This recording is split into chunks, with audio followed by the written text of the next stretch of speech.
พี่น้องสบายดีพี่น้องสบายดีเพื่อนทุกคนแล้วหัวหน้าพามาเลาะเบิ่งต้นไม้เราบงเบี้ยไม้พี่น้องเขาขายเป็นเงินนั่นเงินกีบเนาะส่วนใหญ่ในเมืองอยู่ทางออกเด้ทางออกเด้บ้านก็ยืนบ้านด้วย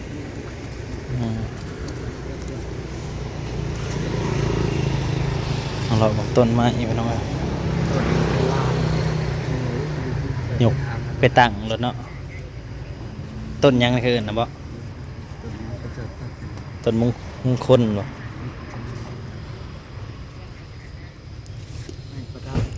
ตัวลายเป็นไม้ประดับเนาะ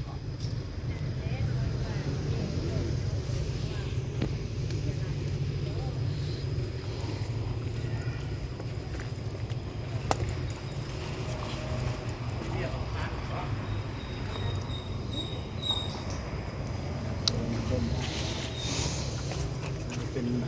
ต้นไทรต้นไทรส่วนไรบ้านคนรวยเขาจะเอามักเอาไปปลูกเนาะไปตั้งเนาะ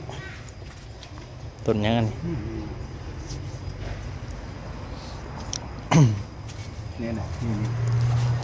หยกไปได้กินรถบ่อันนั่นแหละ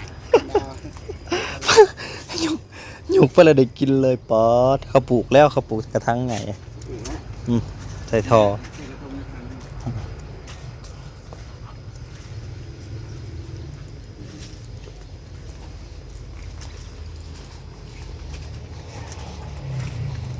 เลาะเบิ่งน้องไอ้ครับบ่ได้ซื้อดอกที่ไปซื้อทางออกเมืองพุ่นดอก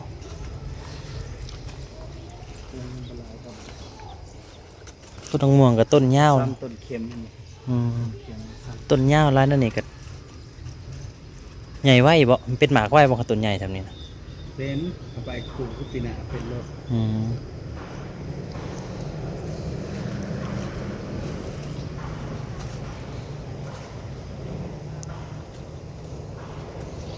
ต้นยังไง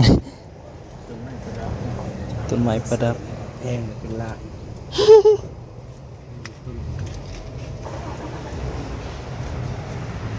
งานออกมาจะออกหน่อยหนึ่งออกมากันหน่อยหนึ่งกันปิดเอาไปกินซะดอกไม่ก็ซื้อไปสามารถแกงได้เลยมาดูนี่เขาเอาหน่อไม้เขาลายไม่ใช่ในที่เราปลูกใครก็สลายกระปุกหน่อไม้กินเองบางลำไยก็จะเป็นหมากเพิ่งดูนะมาย่ำหมักระบุเลย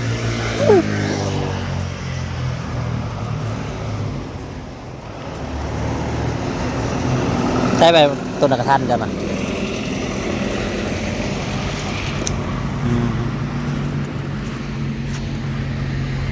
ทันอินทผลัม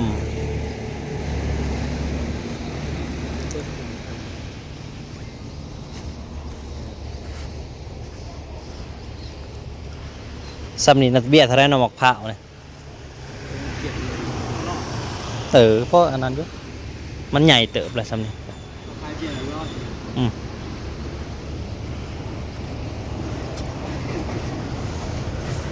เขียบใหญ่เขียบฝรั่งนะเขียบเฮาแต่ว่ามันเป็นหมักเขียบพันธุ์ใหญ่กิโล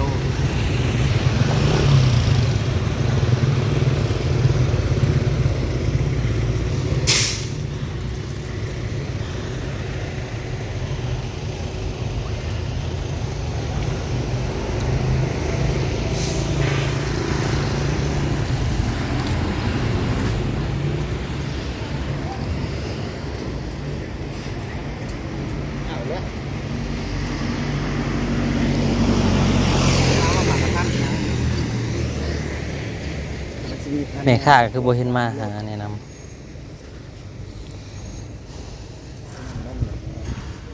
เขาจะติดเบิร์ดอยู่เอามาปลูกแท้ขวางกันติดปะได้กินเท่ามาอัดเด้ยังบนตายจากต้นสุดมาเลยคือว่าอะไรต้นมะกระทันมันปลูกบ่ค่อยยากปานใดเสียบยอดเนี่ยเขาเสียบเสร็จตัวนี้อันนี้เป็นมะขามปลานี่เขามันแตกตัวนี้เบิ่งใบในหูจักหล่นแตกยี่ลุ่มเลยให้ตัดทิมนี่แดงบางทีมันงามกว่าต้นจริงอีกให้ตัดทิมอันนี้เขาเสียบยอดนี่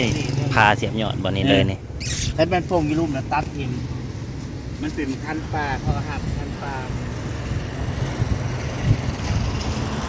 เสียงแบบนี้คือตัวนี้เป็นพันธุ์ปลามันเกินมันแตกที่นุ่มแล้วเป็นตัดออกนี่พยายาม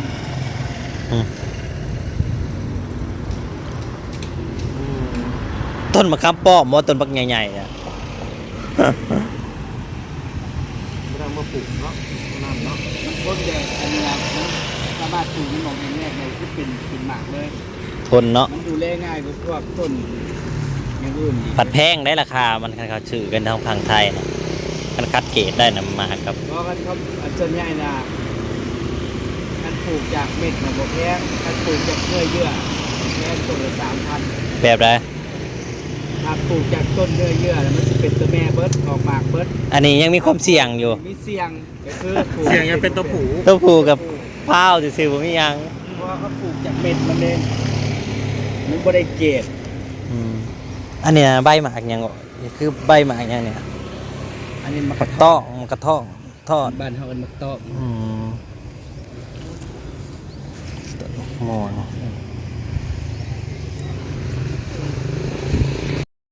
เป็นมาซื้อมากระทันพี่น้องหาเบี้ย แค่มากระทานเนาะมากกินมากระทาน มากินมากระทันแฮงซื้อกินกับมันแพงเดือกกับปลูกกินพร้อมได้เก็บพร้อมได้รสชาติเอา6คนบอกที่ปลูกบนได้นะขั้นได้ หัวอยู่เลย แบบว่า ท่านออมหัวนะที่ไปตั้งไว้ก่อน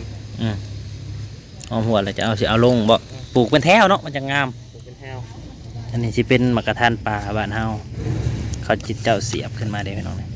ตัดจิตแล้วเสียบยอดเป็นมะกระทันพันธุ์นั่นน่ะ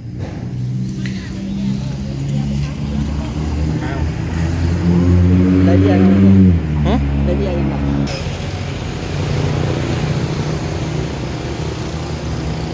นี่แหละพี่น้อง มันเป็นมือยา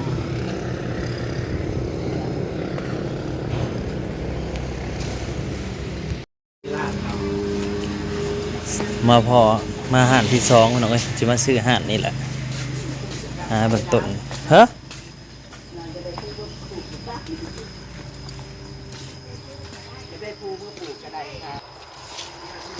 ต้นมักนาวนี่จังได้เด้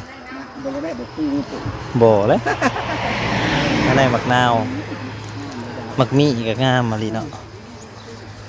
ได้หมากมันก็ได้หมากแม่น่ะก็ต้องให้เปิด มักม่วงนี่นะ เนี่ยมีทุกรุ่นมีรุ่นน้อยรุ่นกลางรุ่นใหญ่ รุ่นนี้นะราคาเท่าไหร่ รุ่นใหญ่พ่นกลางแบบรุ่นเท่าไหร่ตัวนี้นะต้นนี้สิ ตัวนี้เด้รุ่นใหญ่ในแสนหาเออ 200,000 300,000ปลายมันไปนอกบนบนเป็นหา โดยข่อยมาซื้อห้านี่นะ5 ปีแล้วอัน เป็นอะไรได้ อัน กิน ซื้อเมื่อได้กินหมากก็แล้วหมากมีหมากอันนั้นอะหมากม่วง ยังได้ต้นลำไยต้นเท่าไหรทำนี่นะลำไยในต้นเท่าไหรทำนี่นะ จะอะไรอย่างค้ามตลอดทุกคนมังคุดก็มีน่ะอันนั้นมังคุดเพราะว่ามันมีเบิร์ดเด้ ได้ว่าปลูกอยู่ลำไยเลย มาก นี่ยังได้ลำไยมาปลูกอยู่บนขางกระท่อมเฮาพายมันมีห่มยามหนัง นี่อันนี้เป็นเขียวอันนี้นะ อันนี้หน่วยละโลเลยค่ะอันนี้หน่วยละโลต้นใหญ่ห้องของเพิ่น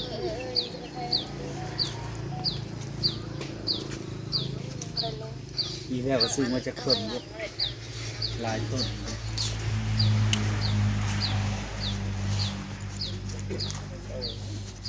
นี่หน้าดาวติดหมากนี่ตัวต้นนี่แม่นเบิร์ดสิ เป็นมากไปเลย รุ่นนี่นะ เอาเลาะมันก่อนต้นใหญ่มันกระแพงไงนะ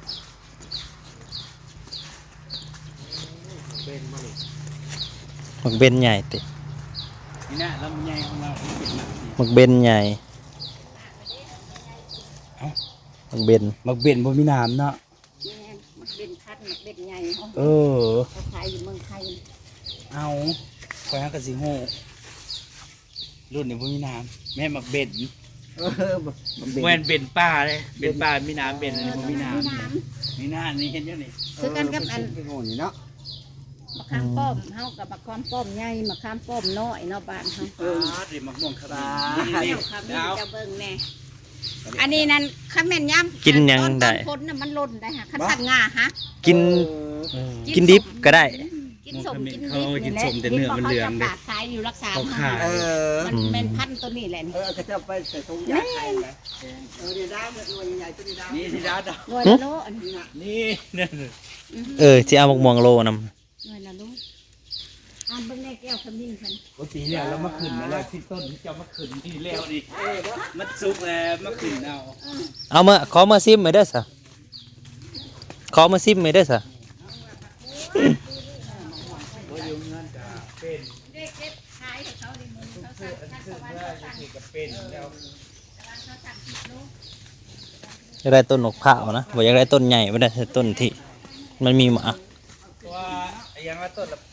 800หรือต้นอะไรม่วง ท่านไปนี่ได้ทำนั่นน่ะ ม่วงยังอ่ะนะ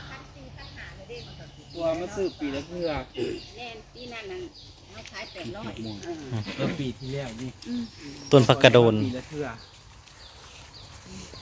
ไปย่างเนาะพุ่นล่างไป ยังอยู่บ่ มีขอกหมูขอกยังปุ่น ขายแล้ว เนาะ อ้าวต้นลำไยเป็นหมากนะ นี่อันนี้เราก็ขายเดี๋ยวนี้ยกไปโหลดนี่เมื่อตั้งโป๊กเลยได้กินหมากโลด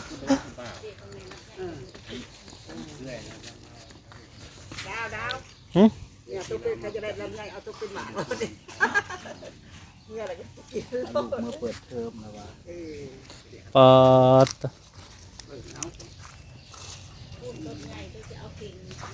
ต้นจะปลาใหญ่นี่ก็ยืนเคนยกไปก็ได้ ไปเรียนไปผมเนี่ยผม โอ้ไก่ง่วงแล้วก็มีแม่นไง โอ้ยอันช่วงนั้นนี่จะเอาเส้นหยกเอามัน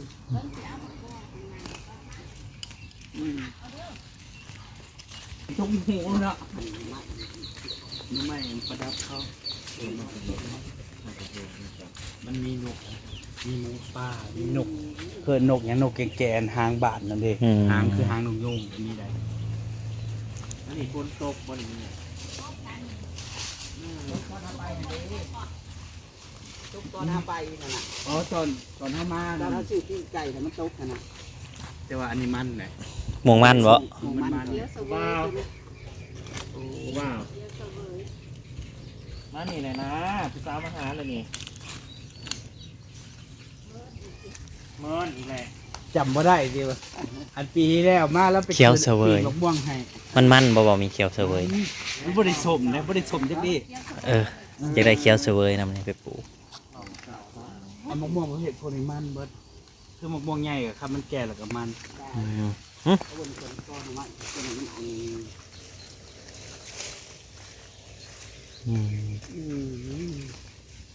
อัน ของทหารเส้นนี่ขึ้นบ่แซ่บอันบ่ต้องซื้อต้น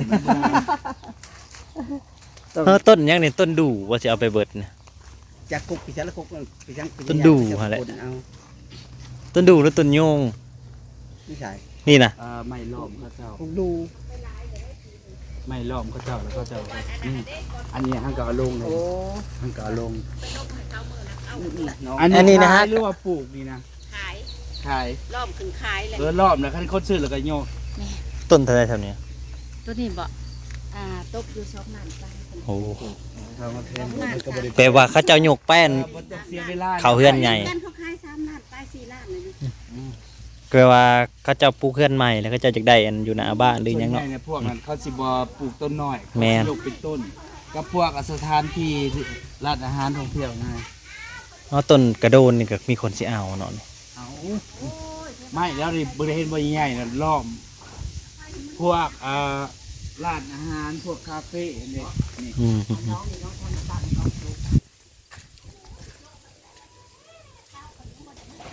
พวกกระต้นกระโดนต้นจาม